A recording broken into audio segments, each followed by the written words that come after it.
Right, మనం super exclusive news చూస్తున్నాం. ఒక కెమెరా, ఒక మైక్, కాస్త వాక్చాతుర్యం, లక్షలాది మంది ఫాలోవర్, ఇదే నేటి సోషల్ మీడియా ఇన్ఫ్లుయెన్సర్ల బలం. కానీ ఈ బలమే ఇప్పుడు సమాజానికి పెనుశాపంగా మారుతోంది. వ్యూస్ కోసం, డబ్బుల కోసం దేవుళ్ళని కించపరచడం, వ్యవస్థలను చులకన చేయటం, వావి వరుసలు లేకుండా మాట్లాడటం ఒక ఫ్యాషన్గా మారింది.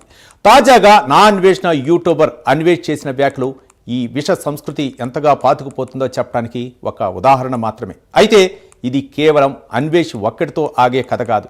అతని లాంటి వందలాది మంది తెర వెనుక ఉన్నారు. భావ ప్రకటన స్వేచ్ఛ అనే ముసుగులో వీరు చేస్తున్న ఈ సామాజిక విధ్వంసం వెనుక ఉన్న అసలు కారణం ఏంటి? కేవలం డబ్బా, లేక తప్పుడు మార్గంలో వచ్చే చౌకబారు పాపులారిటీనా? చట్టాలు కఠినంగా ఉన్నా వీరు ఎందుకు భయపడటం లేదు?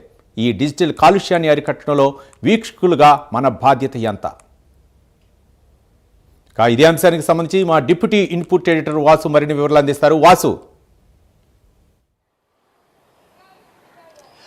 రవి, మనం చూడొచ్చు ఇటీవల కాలంలో సోషల్ మీడియా కొంతమంది వ్యక్తుల వల్ల, అంటే విలువ లేని వ్యక్తుల వల్ల, వ్యక్తిత్వం లేని వ్యక్తుల వల్ల సోషల్ మీడియా భ్రష్టు పట్టిపోతుంది.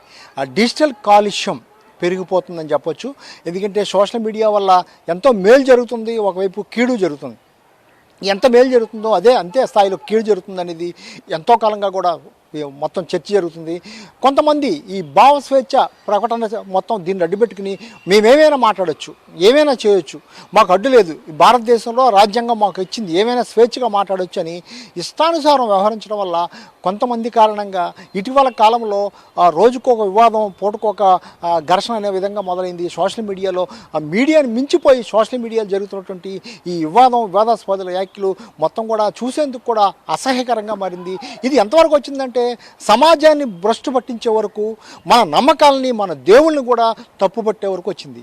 మనం చూడొచ్చు అన్వేషణ మొత్తం, నేను అన్వేషణతో చేస్తున్నటువంటి ఉత్తరాంధ్ర చెందిన ఆ అబ్బాయి కూడా చాలా గతంలో అనేక దేశాలు, దాదాపు 190 దేశాల వరకు తిరిగి మొత్తం ఆ దేశాల్లో ఉన్న పరిస్థితులన్నీ కూడా వివరించడం వల్ల అందరూ కూడా అతన్ని లైక్ చేయడం, లేకపోతే అతనికి సబ్స్క్రైబ్ చేయడం, భారీగా లక్షల్లో సబ్స్క్రైబ్ చేయడం, ఆదాయం కూడా కోట్లలో రావటం అంతా జరిగింది. ఇదే ఆధారంగా చూసుకుని ఇటీవల కాలంలో అతను చేసినటువంటి కొన్ని వివాదాస్పదమైనటువంటి వీడియోలు అవ్వచ్చు, లేకపోతే అంటే ప్రకటనలు అవ్వచ్చు, చాలా వివాదాస్పదంగా మారుతున్నాయి. ఈ మధ్య అవ్వచ్చు, గతంలో కూడా మొత్తం కూడా గేమ్కి సంబంధించి చేసిన ఇది. కానీ ఇటీవల ఇప్పుడు ప్రస్తుతం ఇంకా వివాదం కొనసాగుతుంది. మన దేవుళ్ళపై, సీతాదేవి అవ్వచ్చు, ఇతర దేవుళ్ళపై చాలా దారుణమైన వ్యాఖ్యలు చేశాడు. మొత్తం దేశంలోనే 60,000 రేపులు రాష్ట్రంలో జరిగిపోతున్నాయి, ఏటాది కూడా ఎవరు పట్టించుకోవట్లేదని కూడా చాలా కీలకమైన వ్యాఖ్యలు, చాలా అసహ్యకరమైన వ్యాఖ్యలు చేయడంతో మొత్తం హిందూ సంఘాలు అయితేనే, లేకపోతే కొన్ని సామాజిక వర్గాలు అయితేనే, కొన్ని సామాజిక సంఘాలు అయితేనే విరుచుకుపడే పరిస్థితి కనిపిస్తుంది. ఈ వారం రోజుల్లోనే అతను సబ్స్క్రిప్షన్ దాదాపు 2 నుంచి 4 లక్షలు మొత్తం తగ్గిపోయారంటే ఏ స్థాయిలో సోషల్ మీడియాలో ఇది ఎంత ట్రోల్ అవుతుందో చూసుకోవచ్చు. అయినప్పటికీ కూడా అతను మారే పరిస్థితి కనిపించట్లేదు. ఇప్పుడే కాదు, గతంలో కూడా అతను అనేకమైన వివాదాస్పదమైన, అంటే ప్రచారం పొందేందుకు చేస్తున్నాడా, లేకపోతే అతను సబ్స్క్రిప్షన్ పెంచుకునేందుకు చేస్తున్నాడా అర్థం కావట్లేదు. కానీ ఈ ప్రాంతానికి, ఉత్తరాంధ్ర శ్రీకాకుళం జిల్లా ప్రాంతానికి చెందినటువంటి అతను ఎంతో పేరు తెచ్చుకున్నాడు. సిపి సజ్జనార్ వంటి వారు కూడా అతను అభినందించడం జరిగింది, అనేక మంది కూడా అభినందించడం జరిగింది. కానీ ఇటీవల కాలంలో అతను చేసినటువంటి వ్యాఖ్యలు మొత్తం శివాజీ ఒక సినిమా వేడుకలో చేసినటువంటి వ్యాఖ్యలతో మొదలైనటువంటి ఈ అగ్గి ఇంకా రాజుతూనే ఉంది. అటు అనసూయ అవ్వచ్చు, ఇటు శివాజీ అవ్వచ్చు, ఇద్దరి మధ్య యుద్ధం మళ్ళీ అన్వేషణ మీదకి మారింది. అన్వేషణ మీదకి మారి ఇప్పుడు ప్రస్తుతం అన్వేషణ చేసినటువంటి వ్యాఖ్యలు మొత్తం కొన్ని మతాల మధ్య చిచ్చు పెట్టే విధంగా మారింది. చాలా హిందూ సంఘాలు అయితే, హిందువులు అయితే మొత్తం కూడా విసుగుపడే పరిస్థితి కనిపిస్తుంది.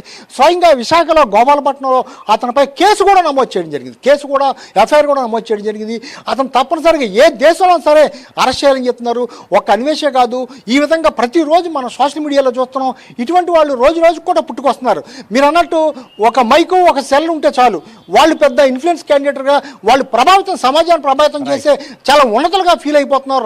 రాత్రికే వాళ్ళంతా కూడా గొప్పలు అయిపోయే పరిస్థితి వస్తుంది. ప్రస్తుతం అయితే అన్వేషణకు సంబంధించి అయితే చర్చించుకుంటే మాత్రం అతను ప్రస్తుతం అయితే చైనా పారిపోయినట్టుగా చెప్తున్నారు. అతను ఎట్టి పరిస్థితుల్లో కూడా అరెస్ట్ చేయాలని డిమాండ్ సోషల్ మీడియా పెరుగుతుంది. అన్వేషణ కాదు, ఈ విధంగా సమాజాన్ని ఇబ్బంది చేసే వాసు, ఏదైనా సమాజానికి ఉపయోగపడేటటువంటి అంశాలపై స్పందించవచ్చు, సమాజాన్ని ప్రభావితం చేయవచ్చు, సమాజాన్ని మేల్కొల్పే విధంగా అయితే ప్రవర్తించవచ్చు.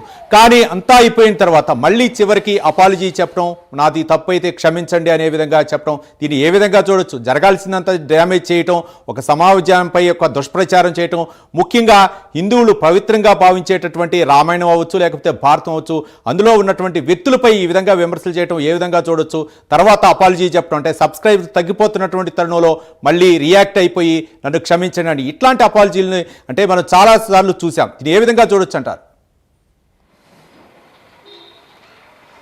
రవి, మీరు గమనించుంటే అతను చెప్పినటువంటి సారీ కూడా చాలా ఎటకారంగా ఉంది. ఎక్కడా కూడా తను పశ్చాత్తాపడుతూ చెప్పినట్టు ఎక్కడా లేదు.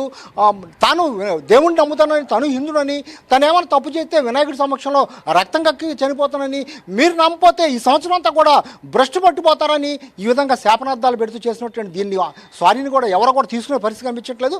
ముఖ్యంగా ఉత్తరాంధ్రలో ఉన్న హిందూ సంఘాలు అయితే చాలా తీవ్రంగా విరుచుకుపడుతుంది. ఎందుకంటే అతను స్థానికుడు, ఎక్కడతనే కాబట్టి వాళ్ళ కుటుంబంపై కూడా ఈ ప్రభావం పడే అవకాశం ఉంది. ఇంకా మరిన్ని కేసులు పెట్టేది సిద్ధమవుతున్నారు. ఈ తరహా వాళ్ళని తప్పనిసరిగా చట్టపరంగా శిక్షించాలి. ఇటువంటి వాళ్ళు మళ్ళీ పుట్టుకు రాకుండా చేయాలని ఉత్తరాంధ్రలో డిమాండ్ ఏర్పడుతుంది. రాష్ట్ర వ్యాప్తంగా కాదు, దేశవ్యాప్తంగా కూడా హిందువులు ఇతను చేసినటువంటి కామెంట్లపై విరుచుకుపడుతున్నారు. మరిన్ని కేసులు కూడా నమోదు చేసేందుకు సిద్ధమవుతున్నారు. Ravi, right, thank you Vasu.